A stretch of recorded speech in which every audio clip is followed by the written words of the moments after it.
하나님 말씀 빌립보서 4장 10절에서 13절까지 같이 읽도록 하겠습니다. 빌립보서 4장 10절에서 13절. 내가 주 안에서 크게 기뻐함은 너희가 나를 생각하던 것이 이제 다시 싹이 남이니 너희가 또한 이를 위하여 생각은 하였으나 기회가 없었느니라. 내가 궁핍함으로 말하는 것이 아니니라. 어떠한 형편이든지 나는 자족하기를 배웠노니 나는 비천에 처할 줄도 알고 풍부에 처할 줄도 알아. 모든 일 곧 배부름과 배고픔과 풍부와 궁핍에도 처할 줄을 아는 일체의 비결을 배웠노라. 내게 능력 주시는 자 안에서 내가 모든 것을 할 수 있느니라.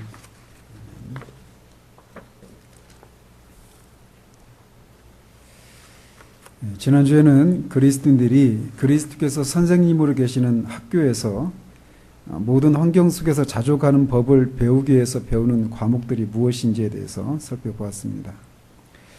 오늘은 우리가 모든 환경 속에서 자족하는 법을 배우는 것을 통해서 얻는 유익이 무엇인지에 대해서 살펴보도록 합니다. 사도는 자신이 모든 환경 속에서 자족할 수 있는 일체의 삶을 배웠다고 말을 합니다. 그가 이 사실을 이 편지를 받고 있는 사람들에게 얘기를 한다라고 하는 것은 자족하는 것을 통해서 무엇인가 자신이 어떤 유익을 얻었기 때문에 내가 그런 것을 배웠다라고 하는 것을 자랑하고 있는 것입니다. 따라서 그가 이렇게 자족하는 것을 통해서 어떤 유익을 얻었는지 우리가 살펴볼 필요가 있습니다. 첫 번째로 말할 수 있는 것은 이 자족하는 것을 배운 사람들은 하나님을 참으로 예배하는 체험을 하게 된다라는 것입니다. 하나님을 예배한다라고 하는 것은 단지 우리의 몸이 예배 현장이 있다거나 입술로만 예배하고 하나님을 찬양하는 것만을 가리키지 않습니다. 비록 우리 몸이 예배하는 현장에 있고 또 우리의 입으로 큰 소리로 하나님께 감사를 드리고 찬양을 하고 있다고 하더라도 우리의 마음이 우리가 처한 상황으로 인해서 하나님을 향해서 어떤 불만을 품고 있거나 또 하나님의 처사가 부당하다라고 하는 그런 생각을 품고 반역하는 마음을 품고 있다면 그런 마음을 품고 있는 사람이 드리는 예배는 아무런 의미가 없는 것입니다. 오히려 그런 예배는 하나님을 조롱하는 것이 될 수도 있습니다. 이런 상태로 드리는 예배들에 대해서 하나님이 얼마나 싫어하시는지에 대해서 우리는 선지서들에서 끊임없이 발견하게 됩니다. 예를 들면 이사야 선지자를 통해서 이 백성이 입으로는 나를 가까이 하며 입술로는 나를 존경하나 그 마음은 내게서 멀리 떠났나니 그들이 나를 경외함은 사람의 계명으로 가르침을 받았을 뿐이라 라고 말을 합니다. 분명히 이스라엘 당시에 이스라엘 백성들이 하나님을 예배하고 예루살렘에 모이기를 힘쓰고 각종 절기마다 하나님을 예배하는 그런 자리에 있었지만 그렇게 하는 것은, 그렇게 하나님을 겉모양으로 경외하는 것은 사람의 계명으로 가르침을 받았을 뿐이라는 겁니다. 이렇게 하는 것이 마땅하다. 이렇게 해야 된다. 이런 방식으로 해야 된다라고 하는 사람의 계명을 통해서 그렇게 사람의 가르침을 받아서 그렇게 해야 되니까 하는 것이었을 뿐 실제로 그들의 마음은 하나님을 존경하지도 하나님으로부터 하나님께 가까이 하지도 않는 그런 마음의 상태였다라고 하나님은 그들을 고발하고 있습니다. 하나님께서 원하시는 예배는 우리가 영으로서 하나님을 예배하는 것입니다. 즉 우리의 마음이 하나님을 기뻐하고 그분이 하신 일을 즐거워하는 마음으로 예배할 때 그 예배를 하나님이 기뻐 받으신다라는 것입니다. 따라서 그리스도인이 모든 환경, 특별히 자신이 원하지 않는 그런 환경 속에서도 그 일을 행하시는 하나님을 인해서 자족하는 그런 모습으로 그런 모습은 진정으로 하나님을 예배하는 길이 되는 것입니다. 따라서 자족하는 사람들은 진짜 하나님을 예배하는 것이 무엇인지를 알게 된다라는 것입니다. 두 번째로 자족을 배운 사람들은 영적인 생활에 활력이 있게 됩니다.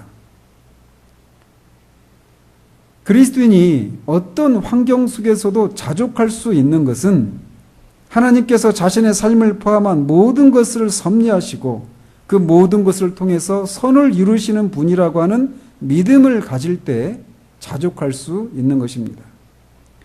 또한 지난주에 말씀드린 대로 그리스도의 학교에서 처음으로 배우는 과목이 자기를 부인하는 것이다라고 말씀을 드렸는데, 이렇게 자신이 자기를 부인해야만 하는 그런 마땅한 이유들을 먼저 우리가 말씀을 통해서 배우게 돼요. 우리의 무능력감과 우리의 무가치함에 대해서, 우리의 전적인 부패와 타락감에 대해서 그런 것들을 배우게 되죠.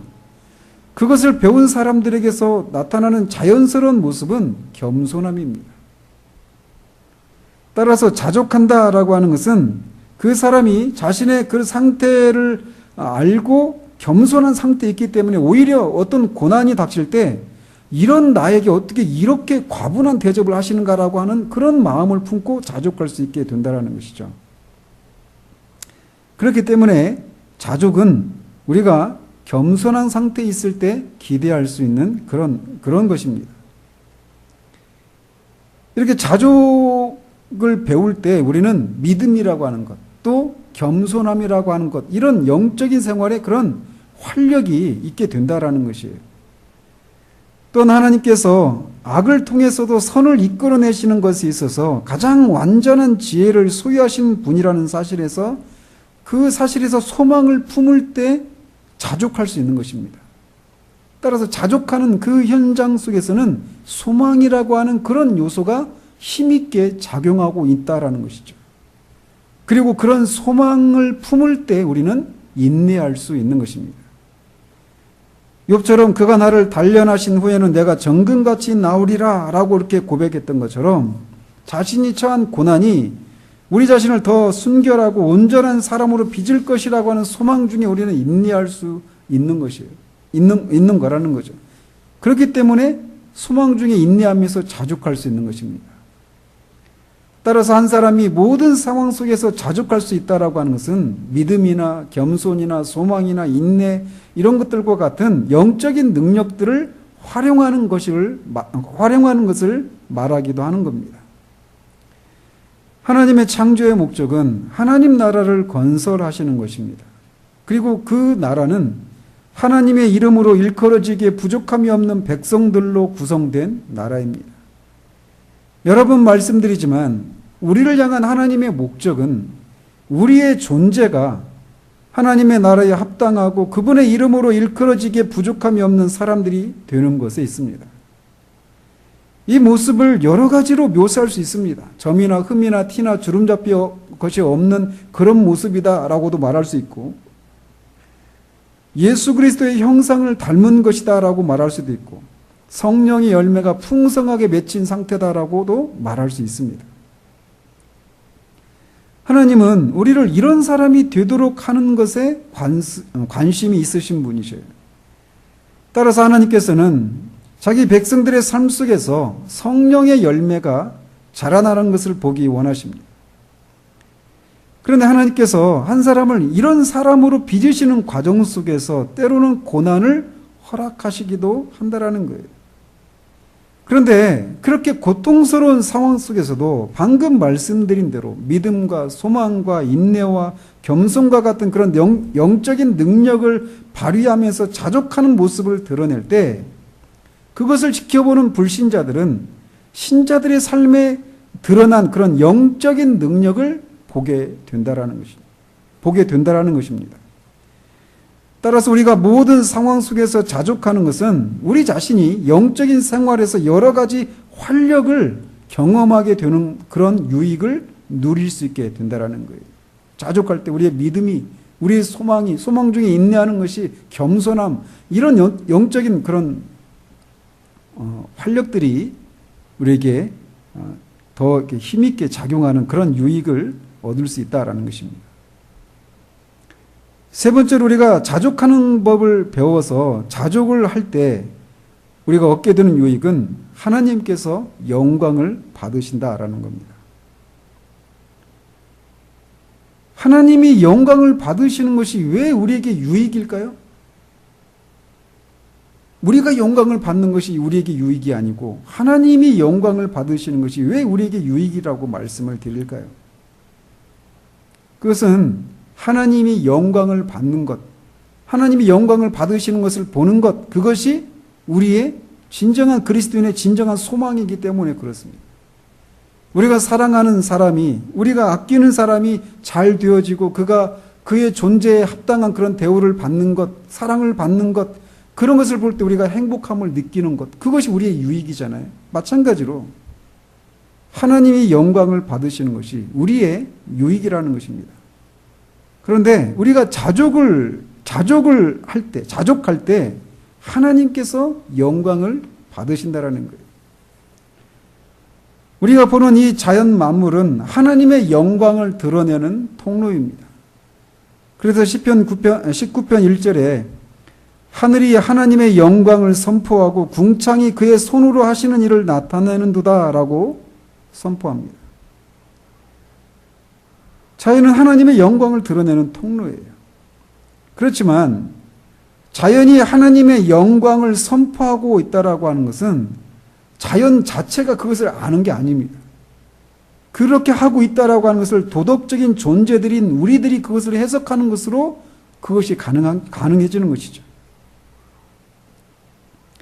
해와 달과 수많은 별들이 그들의 창조주 하나님의 영광을 각자의 영광을 통해 드러내고는 있지만 그것들 모두는 도덕적인 존재가 아니기 때문에 자신들에게 닥친 어떤 어려움들을 인내하는 모습을 우리는 기대할 수 없어요. 지금 막 태양이 하나님의 그 영광을 드러내는데 그 도덕적인 존재가 아닌 태양이 태양에게 닥친 어떤 그런 위험 가운데서 막 인내하고 소망을 품고 이런 것을 우리가 기대할 수 없단 말이죠. 그런데 자연이 그 타고난 영광을 통해서 자신의 창조주 하나님의 능력과 영광을 드러내는 것은 너무나도 엄청나기 때문에 때로는 사람들이 자연이 가리키는 하나님이 아니라 자연 자체를 하나님으로 섬기는 일이 벌어질 정도로 그 자연 만물은 하나님의 영광을 놀랍게 드러내고 있는 것이 사실입니다. 그렇지만 자연이 하나님의 영광을 드러내는 일이 아무리 커도 도덕적인 존재인 인간, 특별히 구원받은 우리 그리스도인들이 모든 상황 속에서 또 특별히 극심한 역경이나 불행한 상황 속에서도 자족하는 그런 모습을 보일 때처럼 하나님의 영광을 드러내는 것도 없다라는 것입니다. 예를 들어 금신상을 만들어서 그것을 섬기도록 명령했던 느부갓네살 왕은 하나님을 두려워하지 않았던 인물이 분명합니다. 그런데 그가 자신이 만든 금신상에 모든 백성들이 소리가 나면 절을 할 것을 명령했지만 하나님을 섬기는 다니엘의 세 친구들은 그 명령에 복종하지 않았습니다. 그리고 그들은 왕 앞에 끌려 나와서 금신상에 절할 것을 요구받았지만 단호하게 거절합니다. 그들이 느부갓네살에게 한 말은 아주 유명한 말인데 이렇게 말을 합니다. 느부갓네살이여, 이 일에 대하여 왕에게 대답할 필요가 없나이다. 왕이여, 우리가 섬기는 하나님이 계시다면 우리를 맹렬히 타는 풀무불 가운데서 능히 건져내시겠고 왕의 손에서도 건져내시리이다. 그렇게 하지 아니하실지라도 왕이여, 우리가 왕의 신들을 섬기지도 아니하고 왕이 세우신 금신상에게 절하지도 아니할 줄을 아옵소서. 그들은 자신의 목숨이 위험한 그런 상황 앞에서도 자신의 신앙을 거부하거나 회의에 빠지거나 후회하지 않습니다. 심지어 하나님께서 불 속에서 자신들을 죽게 하신다고 하더라도 자신들의 신앙을 저버리지 않겠다라고 고백을 해요. 그러자 느부갓네살 왕은 그들을 평상시보다 7배나 뜨거운 풀무불 속에 그들을 던져 넣습니다. 우리가 알다시피 하나님은 그들을 불 속에서 건지십니다. 그런데 이 과정을 지켜본 느부갓네살은 하나님을 인정하게 돼요.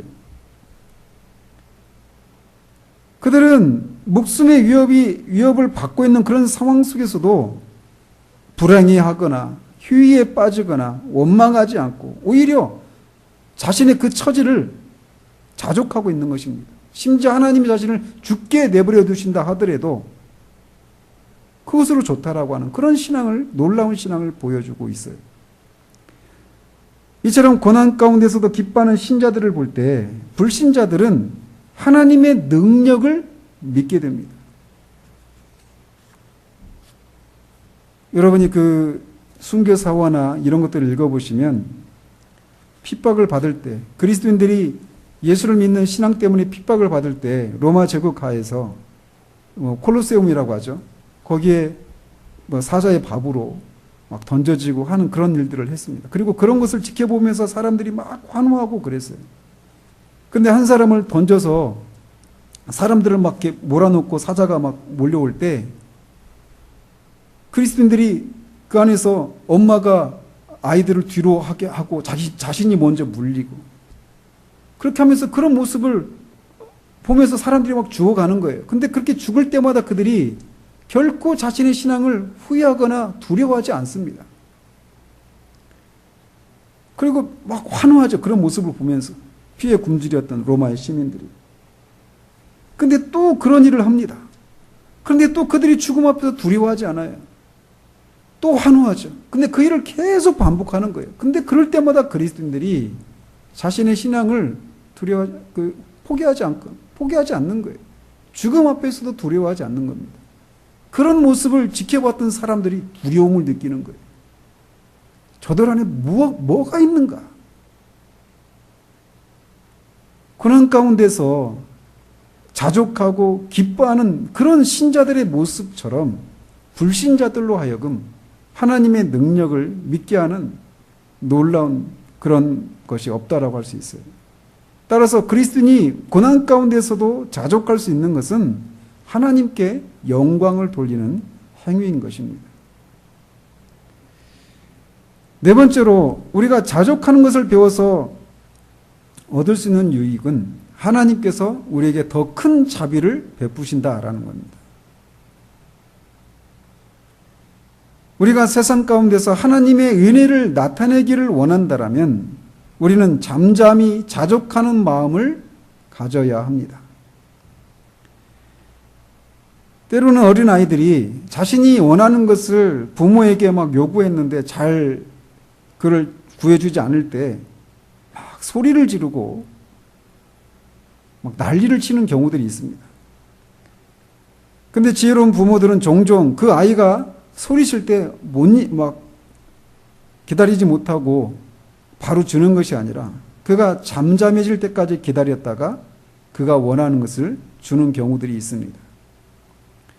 그런데 그리스도인들이 그렇게 버릇이 없는 어린아이와 같을 때가 종종 있다라는 거예요. 그래서 어떤 어려움이 있을 때 무언가를 달라고 하나님 앞에 메어 달리고 때를 씁니다. 그런데 그것을 즉시 얻지 못할 때 화를 내고 또 원망하는 마음을 품기도 합니다. 그런데 지혜로우신 하나님께서는 우리가 구하는 것을 주시기 전에 먼저 우리가 하나님의 뜻에 순종할 준비를 할 때까지 기다리실 수도 있다라는 겁니다. 예를 들어 올무에 갇힌 짐승들은 그 올무에서 벗어나려고 몸부림을 막 칩니다. 그런데 몸부림을 치면 칠수록 더욱더 자신의 그 몸이 상하게 되죠.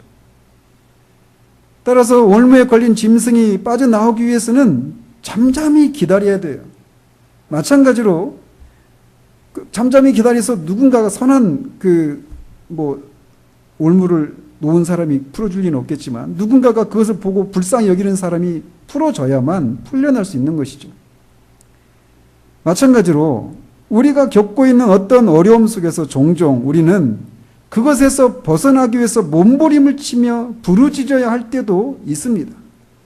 그렇지만 때로는 하나님께서 우리에게 구원의 손길을 베풀기를 바라면서 잠잠히 기다려야 하는 때도 있다라는 겁니다. 그렇게 우리가 고난 가운데서도 잠잠히 하나님의 구원을 소망하며 잠잠히 기다리며 자족하는 그런 모습은 결국은 그렇게 올무에 걸려든 것 같은 상황 가운데서 구원의 손길을 베푸시는 하나님의 자비를 받을 수 있는 한 가지 방편이기도 합니다. 즉 고난 가운데서도 자족하는 것은 하나님의 큰 자비를 경험할 수 있는 그런 기회가 될 수 있다라는 것이죠. 다섯 번째로 우리가 자족하는 것을 얻을 수 있는 유익은 우리가 하나님을 또 그리스도를 기꺼이 섬길 수 있는 준비가 된다라는 겁니다. 자신이 처한 상황에 대해서 만족하지 못하고 늘 불안정하고 원망하는 그런 마음을 품고 있는 그리스도인은 하나님을 섬기기에 합당하지 못합니다.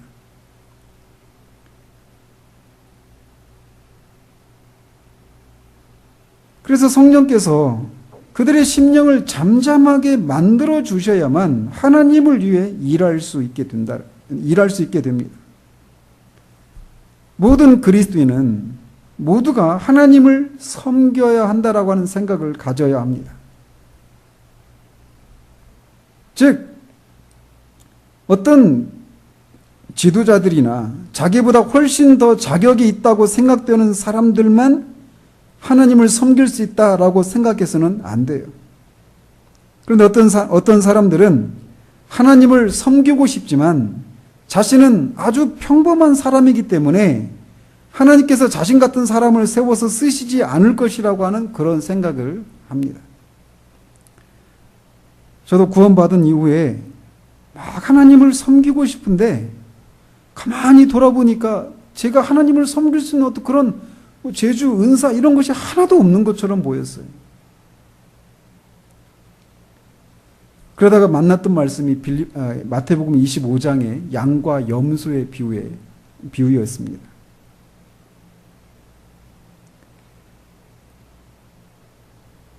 하나님을 섬기는데 노래를 잘하고 돈이 많아야 되고 어떤 박식하고 어떤 재주들이 있어야 된다라고 생각하는데 하나님을 섬기는 방법은 그것만, 우리가 생각하는 그런 것을 가지고 있을 때만 가능한 것이 아니다라는 것입니다. 옆에 있는 사람들이 필요를 채워주는 것이 하나님을 섬기는 거예요.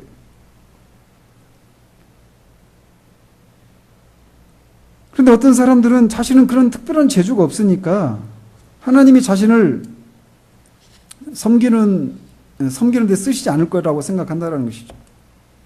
그런 사람들은 하나님을 섬기는 일은 무엇인가 특별하고 공적인 일이라고 하는 잘못된 생각을 가지고 있는 겁니다. 그렇지만 말씀드린 것처럼 그리스도인은 자신에게 주어진 그런 여러 가지 은사들을 사용해서 하나님을 섬겨야 합니다. 그런데 그리스도인이 다른 사람을 섬길 수 있기 위해서는 준비되어야 할 것이 있는데 그것은 내적으로 자족하는 마음이에요. 자신이 처한 상황에 대해서 만족하지 못하는 사람이 다른 사람을 자족하도록 도와줄 수는 없는 것입니다. 따라서 우리가 자족하는 것을 배우는 것은 하나님을 섬길 수 있는 준비가 되게 해주는 겁니다. 여섯 번째로 우리가 자족하는 것을 배워서 얻을 수 있는 유익은 우리가 유혹에서 해방되는 유익을 얻게 된다는 것입니다. 우리는 주님이 가르쳐 주신 기도 속에 우리를 시험에 들게 하지 마옵시고라고 기도합니다. 그런데 우리가 시험에 드는 이유는 여러 가지가 있겠지만 그 중에 가장 큰 이유는 우리가 처한 상황에 불만을 품고 자족하지 못하는 경우에 시험에 드는 것입니다. 따라서 우리가 처한 상황 가운데서 자족할 줄 모르는 그런 사람들은 사탄에게 쉽게 유혹을 당합니다. 마귀는 우리 그리스도인들이 걱정하고 염려하는 것을 좋아라 합니다. 마귀는 그런 상태 가운데 있는 그리스도인의 마음속에 악한 생각을 불어넣습니다. 마귀는 그런 사람들에게 다가와서 네가 이토록 고난을 당해야 하는가? 라고 하는 그런 생각을 불어넣습니다. 그런 생각이 들어올 때 그리스도인들은 자기가 그런 짐을 지는 것이 부당하다고 생각하게 됩니다. 이 방법은 에덴 동산에 있었던 최초의 타락에서부터 사탄이 취했던 고전적인 방식이지만 여전히 우리는 이 사단의 계략에 말려듭니다. 사탄이 하와에게 다가와서 동산에 있는 모든 나무를 하나님이 먹지 말게 하더냐라고 묻습니다. 하나님의 말씀을 틀어서 말이죠. 그 말 속에 하와로 하여금 하나님이 인색하신 분이시다. 그리고 그렇게 하는 것은 너희들의 신분에 비하면 너무 부당한 처사다라고 하는 생각을 불어넣은 것이죠. 하와는 그 생각을 덥석 잡아들인 것입니다. 받아들인 것입니다.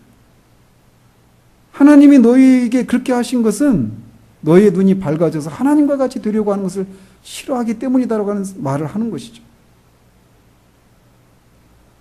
마찬가지로 우리가 처한 상황에 대해서 우리가 만족하지 못하고 불만을 품고 그러고 있을 때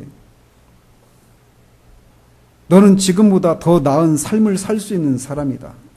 하나님이 그런 너에게 이런 상황을 허락하시는 것은 부당하고 그분이 너에게 무엇인가를 후히 주지 않으려고 하는 그런 인색함에서 나온 것이다라고 하는 생각을 우리에게 집어넣습니다. 그럴 때 우리가 사단의 유혹에 빠져서 시험에 들게 되는 것이죠. 사단은 또 다른 방법으로도 우리를 유혹합니다. 즉, 첫 번째 방법은 우리가 어떤 상황에 만족하지 못할 때 너희들이 그 상황 가운데 있는 것은 너희들에게 부당한 것이다 라고 하는 생각을 불어넣는 거예요. 또 다른 방법으로 우리를 유혹하는데 그것은 거짓 약속을 통해서 우리를 시험하는 겁니다.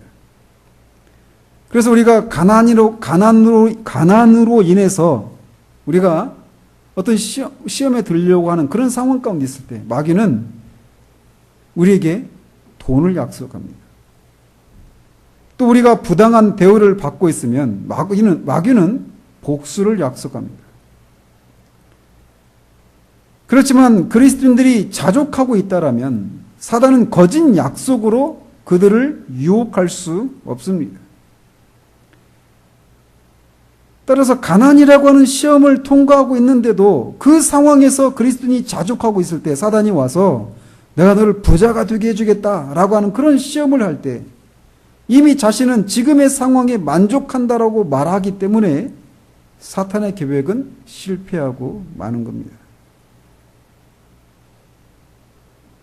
우리는 다양한 상황 가운데서 시험에 받을 유익이가 있는데 우리가 그런 모든 상황 가운데서 자족하는 것을 배운다라면 사단이 우리에게 하는 그런 여러 가지 유혹을 우리가 받지 않을 수 있게 되는 그런 유익을 얻을 수 있다는 겁니다. 일곱 번째로 우리가 자족하는 삶의 비결을 배웠을 때 얻게 되는 유익은 생활의 큰 기쁨을 누리게 된다는 것입니다.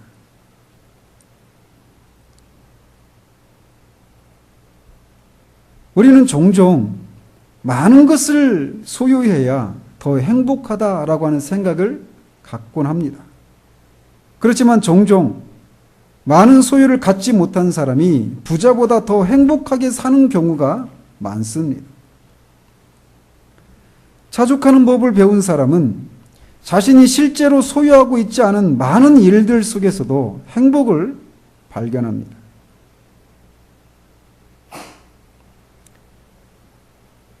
로마에 이렇게 전해오는 한 옛날 이야기가 있다고 하는데 그 피루스라고 하는 장군과 시네우스라고 하는 이 사람과 있었던 그런 대화가 있습니다. 근데 그 피루스라고 하는 이 장군이 로마를 공격하려고 하는 그런 참이었다고 그래요. 근데 그런 상황 가운데서 평화운동가였던 시네우스라고 하는 사람이 그를 방문하면서 둘 사이에 이런 대화가 이루어졌다고 합니다. 시네우스가 그 피루스 장군에게 이렇게 말을 합니다. 각하, 저는 로마인들이 강력한 투사들이라고 들었습니다. 신들이 허락하여 우리가 그들을 무찌른다면 거기에서 우리는 무엇을 얻을 수 있을까요? 이렇게 물었습니다. 그러자 피루스가 로마를 물리치면 이태리는 나머지 땅도 쉽게 정복할 수 있을 것이요 라고 그렇게 대답을 했습니다. 그러자 시네우스가 그렇습니다. 그것은 사실이라고 생각됩니다. 그런데 우리가 이태리를 정복하면 싸움이 끝날까요? 이렇게 묻습니다. 그러자 피루스가 아니요. 계속 정복해서 아프리카에 있는 로마의 영토도 차지할 수 있을 것이요. 이렇게 대답을 했다고 그래요. 그래서 시내우스가 그러면 로마 제국 전체를 정복한 후에는 어떻게 해야 합니까? 그렇게 묻자 피루스가 이렇게 대답했답니다. 그때 우리는 쉬면서 날마다 잔치를 열고 마음껏 즐기게 될 것이요. 그러자 시내우스가 지금 그렇게 쉬고 즐길 수는 없을까요? 그런 전쟁을 통해서 많은 위험을 당하고 또 많은 사람들의 목숨을 빼앗지 않고서도 얼마든지 즐길 수 있지 않습니까? 왜 지금 쉬면서 행복을 누릴 수 없습니까? 이렇게 물었다고 합니다.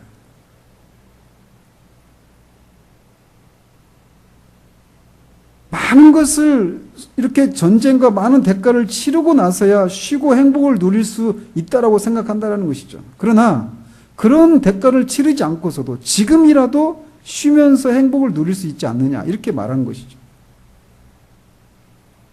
그리스도인들은 이미 우리가 소유하고 있는 바를 만족하게 생각하는 태도를 가지기 위해서 노력해야 합니다.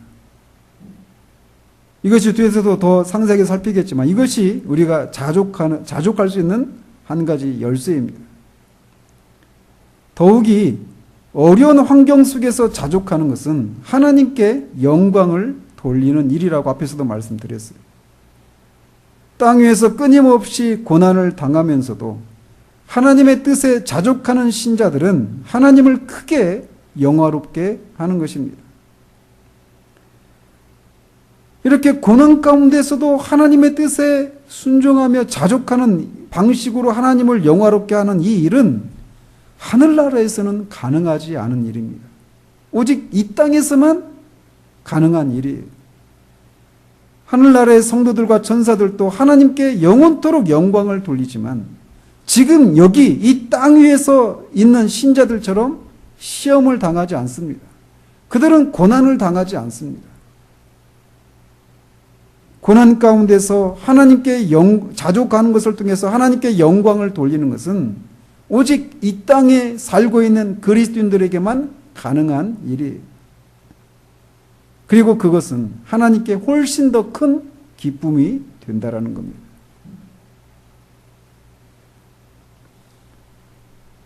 마지막으로 우리가 자족하는 것을 통해서 얻을 수 있는 유익은 하나님께서 상급을 주신다라는 것입니다.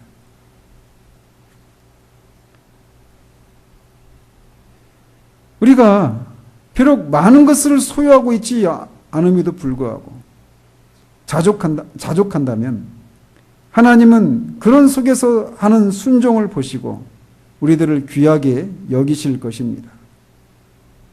선을 행하는 일에 있어서도 마찬가지입니다.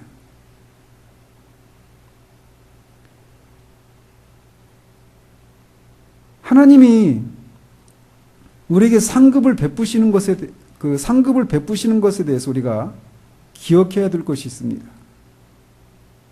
우리는 겉으로 드러난 어떤 그 열매들, 이걸 가지고 그 사람의 성공 여부를 판단하려고 하는 그런 것에 너무나 익숙한 사람들입니다. 그래서 어떤 결과가 나타났는가, 결과가 있는가라고 하는 것을 가지고 하나님을 섬기려고 했던 그 순종의 행위가 옳은가 또 그른가라고 하는 것을 판단하려고 하는 그런 성향들이 있어요. 또 세상도 그러합니다. 그런데 하나님은 그 판단이 하나님의 판단은 우리와 다르다라는 것입니다. 그리스도인이 기꺼이 하나님을 섬기려고만 한다면 설령 어떤 이유로 인해서 섬기려고 했지만 그 일을 완수하지 못한다 하더라도 사람들이 볼 때 또 자신이 볼 때 어떤 결과를 어떤 열매를 맺히지 못하는 그런 상황 가운데 처한다 하더라도 기꺼이 하나님을 섬기려고 하는 그 사람의 마음의 중심을 보시는 하나님은 그 계획이 성공에 이르지 못했다 하더라도 그 마음의 동기들을 보시고 그것들에 대해서 상급을 베푸신다라는 것입니다. 하나님은 악한 사람들이 사악한 행동을 계획하면 그 계획이 실행에 옮겨지지 않았다 하더라도 그들에게 벌을 내리십니다. 마찬가지로 그리스도인들이 선을 행하기를 원하는, 기꺼이 순종하고자 하는 그런 마음을 품고 순종하려겠지만 여러 가지 이유로 그들의 능력과 어떤 힘에 붙여서 성공하지 못했다 하더라도 하나님 그 마음의 중심을 보시고 그런 일들에 대해서 상을 베푸시는 분이시다라는 것입니다. 그래서 그 천국과 지옥의 이혼이라고 하는 그 C.S. 루이스의 그 책 속에서 한 사람이 천국에 갔는데 천국에서 막 천군 천사들이 대대적인 환영 잔치를 베푸는 거예요. 많은 천국의 시민들이 와서. 그래서 그 모습을 보면서 그 천국의 그 광경을 봤던 사람이 저 사람은 이 땅에 살면서 굉장히 유명했던 사람인가 보다고. 그런데 이 땅에서는 아주 무명의 사람이었다라는 거예요. 하늘나라에서의 평가는 이 땅에서의 평가와 다릅니다. 이 생각을 품고 끝까지 유지하며 사는 것이 쉽지는 않아요. 끊임없이 어떤 겉으로 드러난 그런 열매들, 그런 것에 의해서 우리의 성공 여부를 판단하니까 말이죠. 그러나 하나님은 우리 그리스도인들이 하나님의 이름을 위해서 기꺼이 고난받고자 하는 태도에 대해서도 상급을 베푸신다라는 겁니다.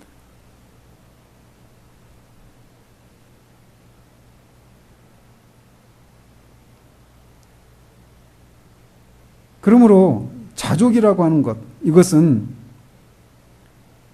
불신자들이 소유하지 못하는 놀라운 영적인 축복이라고 하는 것을 우리가 기억해야 합니다. 모든 상황 가운데서 자족할 수 있는 사람, 그게 우리가 바라봐야 할 삶의 지점입니다. 고난이 있어도 우리가 원하지 않는 그런 상황 가운데 우리가 처해도 그 속에서도 우리가 스스로 만족할 수 있는 것. 또 심지어 바울이 말하는 것처럼 배부름 가운데 처해 있어도 그 배부름이 하나님을 향해서 마음이 교만해지고 나태해지지 않고 하나님을 인해서 만족할 수 있는, 그래서 모든 상황 가운데서 자족할 수 있는 일체 삶의 비결을 배운 사람, 그 사람은 세상이 감당할 수 없는 사람입니다. 그런 사람을 누가 흔들 수 있겠고 그런 사람을 누가 넘어뜨릴 수 있겠습니까? 우리가 바라보아야 될 지점이 바로 거기에요.